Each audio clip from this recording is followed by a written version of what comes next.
현재 서울시 청년수당 2.0, 달리 말해 조건 없는 청년 기본소득을 검토하겠다는 소식이 알려지며 많은 사람들끼리 논쟁에 불이 붙었습니다. 안녕하세요. 알림이 황희두입니다. 여러분들은 청년수당에 대해서 얼마나 아시나요? 과연 많은 분들이 비판하시는 것처럼 마냥 안 좋은 정책일까요?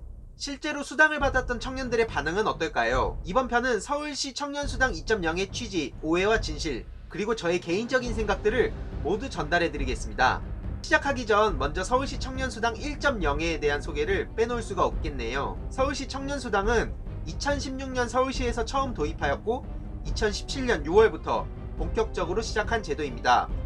만 19세에서 34세 청년들 중 가구소득이 중위소득 150% 이상이고 구직활동 중인 청년 5,000명이 대상이었다고 합니다. 서울시에서는 이 두 가지 조건을 통과한 사람에 한하여 6개월간 월 50만원을 지급하였죠. 그럼 과연 얼마나 많은 청년들이 지원을 받았을까요? 지난해 총 6,338명이 청년수당을 받았고 16년도에 청년활동 지원사업을 시작한 후 사업에 참여한 청년은 총 13,663명이었다고 하네요. 통계에 따르면 미취업 청년의 2.7%가량이 지원 혜택을 받은 셈이라고 합니다. 과연 그들의 반응은 어땠을까요? 보시는 대로 6개월간 정말 본인이 하고 싶은 일을 생각할 수 있었다는 청년, 절실하게 도움이 되었다는 청년, 희망을 얻고 나아가 사회에 대한 신뢰를 쌓은 청년들이 있네요.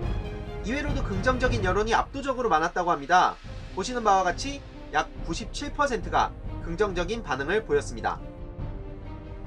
자, 이제 그럼 본론으로 들어가 뜨겁게 논쟁 중인 서울시 청년수당 2.0에 대해서 한번 알아보겠습니다. 우선 가장 많이 오해하고 있는 것이 서울시 청년수당 2.0을 시행한다고 알고 있는 건데요. 확인을 해보면 아직 시행한 단계는 아니고 서울시 싱크탱크인 서울연구원과 민간정책연구소인 랩2050이 지난 23일 토론회를 열고 서울시의 기본소득 방식의 청년수당 2.0 정책 실험을 제안한 단계라고 합니다. 그럼에도 불구하고 많은 분들이 이미 확정난 걸로 오해해서 비판을 하고 있다고 알고 있습니다. 제가 알아본 바에 의하면 청년수당 2.0은 소득 수준에 관계없이 150만 명에 이르는 서울시 20대 청년들에게 기본소득을 지급하는 게 목표라고 합니다. 그러면 1년에 9조 3천억 원 정도 필요하다고 하는데요. 보편적 복지를 당장 시행하자는 건 아니고 이에 앞서 2년간 정책 실험을 계획 중이라고 하네요. 서울에 거주하는 20대 청년 2,400명 중 1,600명에게는 2년간 월 50만원을 지급하고 나머지 800명에겐 지급을 안 하여 이들을 서로 비교한다고 합니다. 이후 효과를 측정하여 확대 시행할지는 조금 더 지켜볼 예정이라고 하네요. 기존 청년수당 제도가 선별적 복지라면 기본소득 방식의 청년수당 2.0은 보편적 복지 개념에 가깝습니다. 그렇기에 당연히 부유한 청년들에게도 청년수당을 주는 게 바람직한가? 이런 의문이 드는 건 당연하다고 생각합니다. 다음으로는 청년수당에 대한 많은 오해와 진실로 많은 분들이 논쟁 중인데 이에 대한 저의 개인적인 견해를 밝혀보도록 하겠습니다. 청년수당 2.0 시범사업을 추진하는 이유가 뭔가요? 라는 질문도 많은데요. 많은 사람들이 오늘날 청년이 미래이고 희망이라고 얘기를 합니다. 하지만 여러가지 이유로 청년들이 심각하게 움츠러들었죠. 이에 대한 정책적 지원이 필요한데 서울시 청년수당 2.0 시범사업은 그 일환이라고 봅니다. 실제로 가장 열정적이고 창의적이라고 생각되는 청년 세대가 모든 연령대 중에서 가장 최저라고 해요. 지난 청년수당 지원자 중 취창업에 성공한 비율이 41%가 넘었다는 것만 보더라도 이러한 사업이 필요하다고 볼 수 있겠네요. 아니, 이거 포퓰리즘 아니에요? 기본소득은 미국을 포함한 여러 선진국에서 시행 중인 세계적인 흐름이라고 합니다. 자유시장을 기반으로 한 경제 정책을 펴는 국가에서도 진행 중인 정책이라고 알고 있습니다. 지난 정부는 청년 실업을 해결하기 위해서 매년 2조 원가량의 예산을 투입했다고 합니다. 하지만 달라진 게 뭐 있나요? 기존과 다른 전혀 새로운 대안이 필요한 시기라고 생각합니다. 오히려 돈 받고 아무것도 안 하면서 나태해지면 어떡해요? 아니, 솔직히 어느 누가 50만원을 받고 놀기만 할까요? 그렇게 삶이 여유로운 청년들이 과연 얼마나 있을까요? 저는 이건 정말 현실성 없는 주장이라고 생각합니다. 부자한테도 청년수당을 주는 것은 사회적 형평성에 어긋나기도 하고 예산 낭비 아니에요? 우선 청년들이 부자인지 아닌지 선별하는 것 자체가 쉽지가 않다고 합니다. 가구주를 대상으로 하면 독립된 1인 청년 가구가 빈곤하다고 나올 확률이 높죠. 하지만 부모가 부자인 청년이라도 소득이 없는 청년들은 독립하기가 굉장히 어렵다고 알고 있습니다. 청년의 소득, 자산 범위를 어디까지 해서 부자를 판별할 것인지도 현실적인 어려움이 굉장히 크다고 하네요. 그렇기 때문에 부자 청년을 선별하기 위한 행정비용도 만만치 않게 든다고 합니다. 실제로 아동수당 지급 시 상위 10%를 선별하기 위해서 행정비용이 1000억원가량 투입되었다는 사례도 있죠. 20대 초반은 유흥비로 지출할 수 있는 가능성이 높은데요. 당장 고졸 청년의 경우 20대 초반부터 취업 준비를 해서 어려운 시기를 보내고 있습니다. 한국보건사회연구원 연구보고서에 따르면 실제로 19세에서 24세 청년의 빈곤율이 7.4%로 가장 높게 나타났고, 이는 24세에서 29세 청년의 빈곤율인 7.1%보다도 0.3% 높은 수치라고 합니다. 하지만 정작 그들은 아무런 사회보호장치가 없는 상황이죠. 그렇기 때문에 저는 20대 청년 초반들도 포함해야 된다고 생각하는 입장입니다. 서울에 사는 모든 청년에게 세금을 나눠준다고요?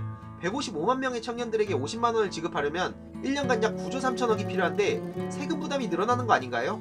아까도 말씀드렸지만 아직 실험 단계라고 합니다. 청년 2,400명을 3개의 그룹으로 나눠서 이들의 행동을 분석하고 효과가 있다면 추후 확대할 예정이라고 하네요. 그리고 대한민국 연간 복지 일자리는 160조 원이 넘은 상황이고 매년 상승하고 있다고 알려져 있는데, 청년들에게 직접 지급되는 몫은 거의 없다고 합니다. 아동수당, 기초연금, 장애인, 취약계층 등에게 복지가 돌아가지만 정작 대한민국의 미래라 불리는 청년들에게는 그러한 복지가 거의 돌아가지 않는 상황인 거죠. 그렇기 때문에 저는 최소한의 사회 안전망은 필수 불가결하다고 보는 입장입니다. 아니, 내 소중한 세금이 왜 청년들을 위해서 쓰여야 하는 거죠? 제 생각으로는 압축 성장을 읽어낸 대한민국이 눈부신 성장을 한 것처럼 보이지만 정작 복지나 환경 문제에 대해서는 눈꼽만큼도 찾아볼 수 없었다고 생각해요. 현재 이명박 전 대통령은 22조원가량의 돈을 강에다가 퍼부었죠. 그럼에도 불구하고 많은 사람들이 개발에는 둔감한 것 같습니다. 하지만 복지에 내 세금이 들어간다는 소식이 알려지면 그냥 일단 반대를 하시는 것 같아요. 제가 봤을 땐 결국 이렇게 가다 보면 다시 무자비한 개발에 국민들의 소중한 혈세가 낭비될 거라고 생각합니다.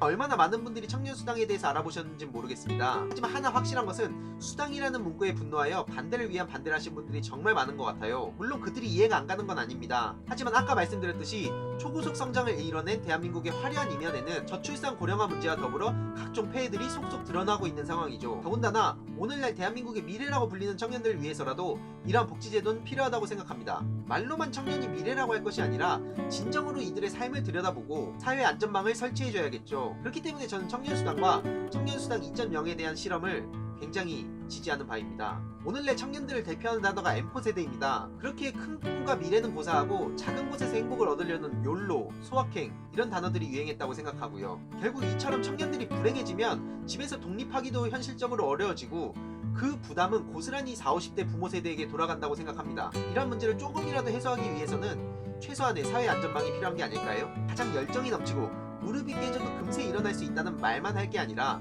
실제 청년들의 창의성과 자유도를 높이기 위해서라도 저는 이러한 실험들이 더 많아져야 된다고 생각합니다.